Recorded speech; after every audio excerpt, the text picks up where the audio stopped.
What makes a family? Not an easy question to answer, right? Especially for the 437,000 kids currently in foster care right now across the country.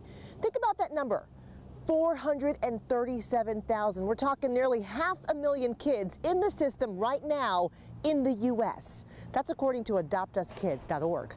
Hi everyone, I'm Jessica Brown and welcome to the FOX19 NOW National Adoption Month special, from foster care to forever family. You know, foster care and adoption, it's a topic often talked about in TV and in the movies. This is mine? Yes, sir. Never had one before. What, a room to yourself? A bed. Do you wish to adopt this child as your legally adopted son? We do. We do. And what name shall this child be known? Randall Kenneth Pearson. You have done the hard work. You've chosen to love. Lizzie comes with 2 younger siblings. 3 kids? Too much. Oh my God. They're adorable. Why would you show us that? That's wrong. For some, those stories hit close to home. Even Mark Wahlberg, the star of Instant Family, a film centered around foster care, well, he donated $20,000 to help foster families right here in the tri-state. Well, over the next 30 minutes, we're inviting you on a journey. We're speaking to some tri-state families who know what it's like to navigate the foster care system and the adoption process. And we hope their stories will inspire you like they inspire us. You know, while there are many reasons people start fostering, opening up your home to a child in need can change their entire course of their life. Yeah, put it on your head. Meet Tim and Sarah Coleman It's tiny. and their big family. Hey, this can be the milkshake. Ready? How many kids do you guys have in general? 8 total. Right now. A full house for many, but for them, it's just right. It's a good job. 5 biological, 2 adopted through foster care, and 1 current placement, who's 10 months. The Colemans are foster parents, a decision they made as a way to give back since Tim grew up in kinship care raised by extended family. We wanted to be that person for some other kids who didn't have that. So they had a plan to foster and adopt after their biological kids were raised. We had this whole pretty idea that we would raise our kids and not have messy foster care impact them, which was so naive and crazy to think, because we realized later that we had been asking the wrong question. It wasn't so much of what will our kids be like if foster care impacts them. It's what are our kids going to be like if foster care doesn't. So they did it, jumped in feet first, and have been fostering now for more than 5 years. And they say it's been life-changing, not only for them, but especially for their biological children to experience it with them. It's a whole different way for our kids' perspective to shift, because as we brought in drug withdrawing babies into our home, and you see your 15-year-old son snuggle them and love them while they're sitting there trembling and shaking, and the depths of love and compassion that grows into them, you can't get that by watching a movie. You don't get that by going and donating your shoes even. You don't get that until you experience it. They have probably the most difficult job on the planet, in my opinion. Jennifer Piazza is a foster care support worker with Butler County Children's Services. We expect a lot out of them. She's been working with foster families for 22 years and has seen a lot. We ask them to take these kiddos in that are broken and traumatized, and a lot of times seen and been through a lot of horrible things, and ask them to love them like they're your own, follow a whole bunch of rules, let somebody be extremely intrusive into your family and your past, and then not really have a say-so as to where the case takes them and the journey that they're on and what ultimately happens to that child that they've been, you know, charged to care for. So I kind of help them along the way. A big help for a big need. In Butler County alone, there are 400 kids in foster care right now and only 170 licensed foster parents. So do the math. It doesn't match up, right? And that's just Butler County. And Hamilton County, it's even worse. The reason? Opioids. It's just, our system is, we're like shaky. It's everything, like our just need for treatment for the parents and need for foster homes for our kiddos, and being able to get into treatment and stay into treatment, because a lot of times they relapse. That's just part of the journey that they have to attain sobriety. A reality so many foster parents like the Colemans are faced with. It was 2 o'clock in the morning. Yeah, it's early. Yeah, and Children's Services called us and said, we have a little boy who the police just picked up. He was walking down the middle of the road wearing his pajamas and a diaper, no shoes, no socks, dead middle of the night. Can we bring him to your house? Not an easy road, but one that they say they're called to in order to help others. But then we thought, the poor kid has no one. So then I sat in the middle of our bed crying like a crazy person because I said that was you. Yep. And how can I say no to that little boy? We don't know what any of these foster placements are going to be. Are they going to be permanent like our first two? Are they going to be for 6 hours, providing safety for a child? Is it going to be 10 months, you know, of parenting a little baby? We don't know. All we're called to do as foster parents is to answer the call and say yes and be willing to be that safe person, that when these kids need us, we can be there and provide safety and love and support and try to give them what we can. Yeah, do all we can do while we have them. And the Coleman story doesn't end there. Their time fostering has inspired them to start a nonprofit organization to help other foster families. More on that coming up. But first, 2 teen girls adopted through foster care opened up to me. They talked about their time in the system since they were babies and what it means now to be part of a forever family. I hope you'll stay with us.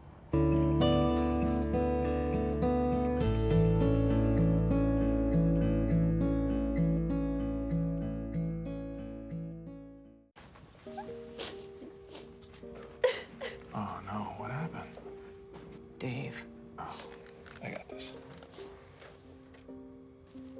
Hey, kiddo. Dad. It's good though. Good. Try.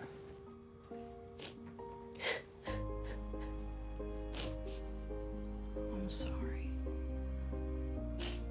Okay, you know what? Let's take off his sweatshirt. Get rid of pictures of him. We don't have to look at him. Goodbye, Dave. Mom, you don't understand. He's tagged in like 400 of my posts. Well, I can cut out tags.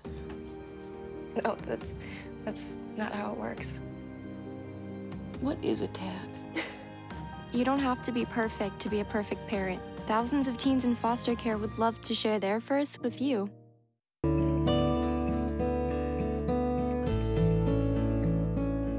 Foster care can be a tough road to navigate for the parents, but especially for the kids in care who often feel scared and alone.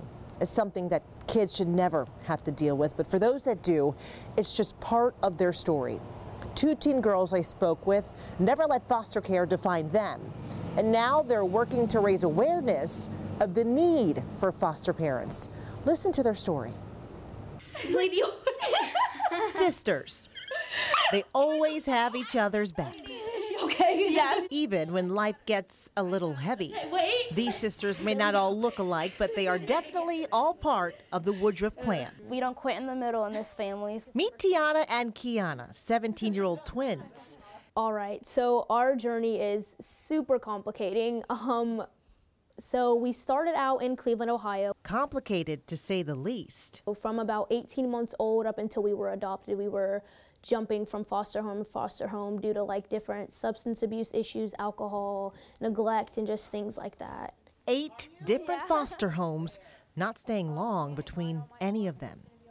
It was confusing, overwhelming, kind of heartbreaking, because you never know what's going to happen next, so it's really scary. You don't know what the people are going to be like, the environment, and then when you go back home, you're going to wonder, is he better? Is he worse? Like, how long are we going to even like be home? Like, how long is it going to be till we're in our next home? So it's like our life was just like a guessing game. Until at 12 years old, they met Brian and Katie Woodruff, who were foster parents. And right now I'm doing Wizard of Oz with Tiana. Lainey, when she was younger, gave us like a tour of the house and where we were gonna stay and things like that. And I definitely think having that experience was awesome because we got to see, okay, this is what we're gonna live in. Are we gonna click with these people? So these are from a variety of different meets. Slowly but surely, the twins did click. We took a selfie and Started excelling in school, got my acceptance letter from Wright State. And competing in sports, back handspring, layout full. and even traveling on family vacations. Tiana meeting Princess Tiana. We never thought about going to like Disney World. Like that was like crazy. I don't know. It was just Never even been on a vacation before, so Yeah. that was interesting as well, to even get in a car ride with our siblings and just drive down and have family time and all that stuff. It was super fun though. Brian and Katie Woodruff say it took some time for them to open up, but it happened. Teenagers in general are hard. We have lots of them. So imagine teenagers from trauma. It's really, really hard, but just knowing that you are what they're counting on, you know, so you have to be that stability. Stability was something new for these girls, and so was adoption. How did that feel when you were get to be a part of this family? it felt like unrealistic, like in a way. Like, okay, I don't want to cry, but like, I don't know, cause like I never thought that I could like have a life like this. A forever family, right? Yeah, like a forever family, and like, you know, have people like on my side. On National Adoption Day in 2014, it became official. I remember waking up that day though, and my mom had gotten us necklaces on Etsy, and it was a circle, and it said "God gave me you" in the circle, and then it had our name and our birthstone on it. I'm gonna cry. And it had that on there. Sorry. And I just remember going downtown, and we had so many people there. We had our youth group leaders, we had family friends from when we were babies in diapers at church with them. We had one of my mom's students' grandmother come down there and bring us flowers, and it was super cool. It was fun. A moment that is not forgotten in the Woodruff home. This is our adoption. And now a story that these sisters have turned into a mission to encourage other families to consider fostering. That's so important to me, and even teenagers, people do not realize how many teenagers there are that need homes. People want like the babies and like the Right, little kids. right, but there are teenagers that need that, and the teenagers and the kids, they're our next generation. There are the people that are going to be where the adults today are, and it's important that they get the resources and education and things that they need so we can be a successful generation as when we grow up. Obviously it's going to be challenging. Like, these are kids from trauma, from like a lot of like, you know, challenges and stuff like that. So it's, of course it's going to have its challenges and its hardships and all that kind of stuff. But like in the end, I promise, like, it'll make such a difference for that kid, such an impact. In many cases, children in foster care are able to be reunited with their biological parents or safe relatives. But in other cases, it doesn't happen, and sometimes they can stay in the system for years. Right now, 118,000 kids in the U.S. are looking for adoptive homes. For 13 kids in Hamilton County, that dream was realized in a mass adoption ceremony held in November for National Adoption Month. The children ranged in ages from 1 to 17, each with a different background, but they all are getting a new beginning. It just started with one, and then the love just kept growing. I feel like it always, each child just felt right. My wonderful, brave, and downright stubborn Kyle, today we make legal what we have known since the day they placed you in my arms.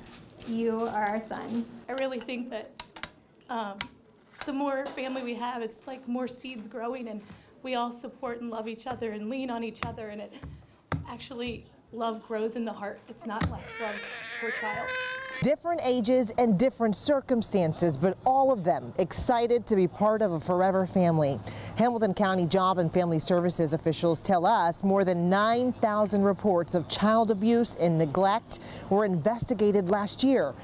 And right now, the agency has about 500 kids waiting for their forever home. Sadly, for many children in care, an adoption day will not be a reality. Many will turn 18, age out of foster care before even getting adopted. So if you're wondering, what can you do? We know not everyone can open their home to foster children, but there are other ways to support foster families and these children. Coming up, we'll show you how one family started giving back and how you can get involved. That story's next.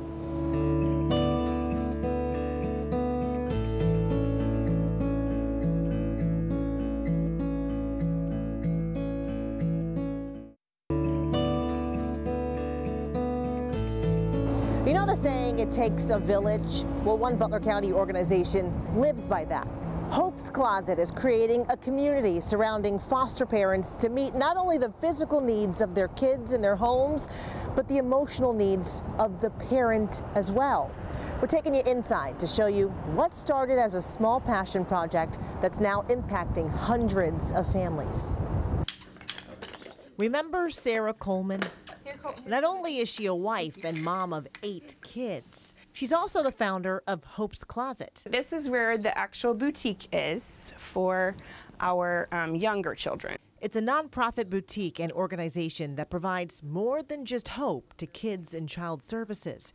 It provides necessities. Shampoo and soap and toothbrushes and all those things that we take for granted, but that if you're a kid going into foster care, it could be intimidating to use the communal family bar of soap. Me and another foster mom friend of mine really looked at foster care in general and wanted to make a difference, make an impact in the whole culture of foster care. And so the easy way in was, excuse me, to provide something that would draw people into wanting relationship, into building community. And so clothing was the first thing. It started in 2013 out of garages. He thought we were crazy. Yeah, I thought they were kind of crazy. It's like, okay, you got these big dreams, and I never envisioned what it is now. Over time, Hope's Closet grew into this. These are some of our sorters. Inside, you can find thousands of clothes and shoes, everything from baby equipment. We have bassinets in here, pack and plays. To nice outfits for toddlers. I just want to be a pretty princess dress. Yeah, I've seen that one. Even some of the latest outfits for teens. Options. I mean, oh wow, yeah. Yeah, so these are their more of their winter coats are back in here. So the children are picking the heavier coats, snow pants and snow boots, hats, gloves. All of it for free for kids who sometimes end up in a foster home with just the shirt on their backs. We had this one teenage boy, he came in and I can picture him so clearly because he was about 14 years old and he stood over here in the corner with his arms crossed and he had on, like his shirt was in shreds, he was wearing rags. The goal is to build up self-esteem within the kids. To where by the time he left, he had tried on all his new clothes. He threw away the shirt that he had worn here. And he stuck his fingers in his pockets and he walked down this hallway. He's like, I look so dope. I look so dope. And build connection with foster parents. It's like being inducted into a family that then you're not alone. And when those hard things come or the scary things or just the questions of, what do I do now? Or, you know, I have a new person in this that's calling me mommy. You know, what do I do? I've never been a mommy before.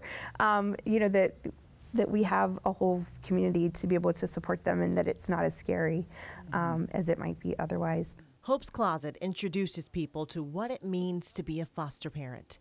We start from the very beginning of recruiting people as foster parents where they can learn more about fostering, get involved. We can hook them up with, you know, local agencies. It also helps them navigate the unknown, especially when it can get tough.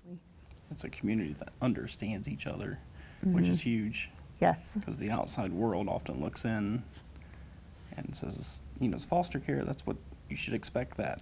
But they don't understand the feelings and hurt that goes along with it that these other foster parents do. So it's a good support system. It's from newborns through size 18 shop. So a support system that helps hundreds of families a year who open their homes and hearts to kids who need it. People ask us, will you do that? Like, are you going to open up again? And yeah. We will, and they think you're crazy. But our foster friends don't. They don't think we're crazy because they do it too. Hope's Closet is always looking for donations, whether it's new or gently used clothing, money, or hygiene products. They also can use volunteers.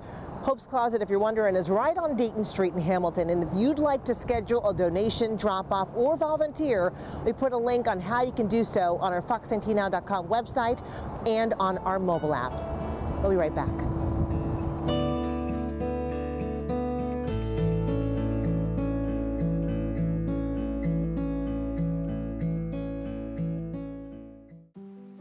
Hey, Dad, I need your help asking Jessica to prom.